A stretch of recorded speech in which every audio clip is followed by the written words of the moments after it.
এটাকে যদি আমরা আমাদের শহরে যে আমাদের যাতায়াতের যে উপায় সেটার যদি একটা প্রধান সাধন করতে পারি, তাতে এই যে একটা জিরো এমিশন মোবিলিটি, এই দিকে যদি আমরা এগোতে পারি, একটা খুব বড় স্কেলে যদি এটাকে আমরা ইমপ্লিমেন্ট করতে পারি, তাহলে এই যে টক্সিক পলিউশন, তার সাথে যে হেলথ ইম্প্যাক্ট, ক্লাইমেট ক্রাইসিস, এগুলো অনেক কিছু সমস্যার সমাধান আমরা খুঁজে পাব।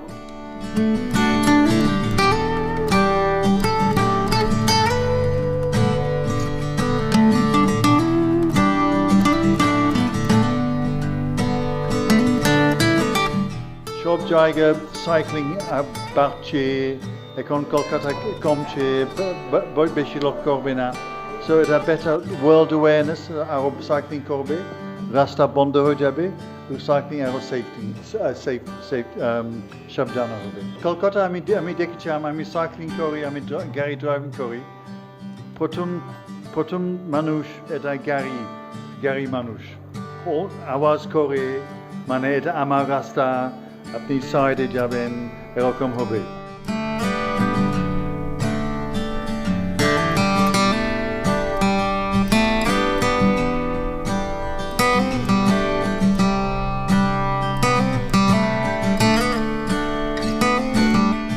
আমরা আস্তে আস্তে অনেক কিছু চেঞ্জেস, একটা মাইন্ডসেট লেভেলেও চেঞ্জেস করতে হবে আর ডিজাইন লেভেলেও চেঞ্জেস করতে হবে, যদি আমরা শহরটাকে চাই আরও সাইক্লিং প্রমোট করি, ওয়াকিং প্রমোট করি, পাবলিক ট্রান্সপোর্ট প্রমোট করি, তার মধ্যে কী করে সাইকেল রাস্তায় চলে, সঙ্গে বাস ট্রান্সপোর্ট, পাবলিক ট্রান্সপোর্ট সব কিছু চলে, যেন আমরা সবথেকে বড় যে চ্যালেঞ্জেস ক্লাইমেট চেঞ্জ, জলবায়ু পরিবর্তন, তাদেরকেও ট্যাকেল করতে পারবো।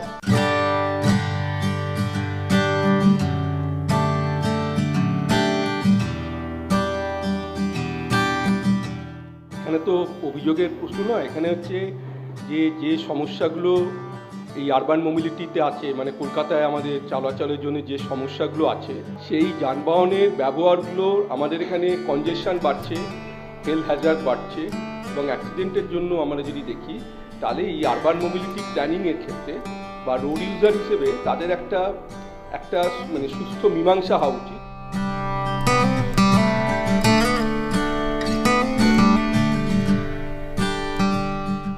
সাইকেল এমন একটা মোড অফ ট্রান্সপোর্ট যেটা ওয়ার্ল্ড ওয়াইড খুব এনকারেজ, রোড স্পেস নেই, প্রথমেই বললাম only 7% এটা unplanned city, totally unplanned city. এবং রাজারহাট যেভাবে নিউ টাউন, এইসব অ্যাডজাসেন্ট সিটিগুলো যেভাবে গড়ে উঠছে, এখানে দেখবেন অনেক প্ল্যান্ড সিটি, আপনি দেখতে পাবেন এখানে সাইকেল করিডোর আছে। প্র্যাকটিক্যাল প্রবলেমগুলো বুঝলে আমরা কিন্তু আমাদের টার্গেটের দিকে যেতে পারি। আমরা গ্রাউন্ড লেভেল চ্যালেঞ্জেস গুলোকে যদি অ্যাড্রেস না করতে শিখি, আমরা কিন্তু এগোতে পারবো না।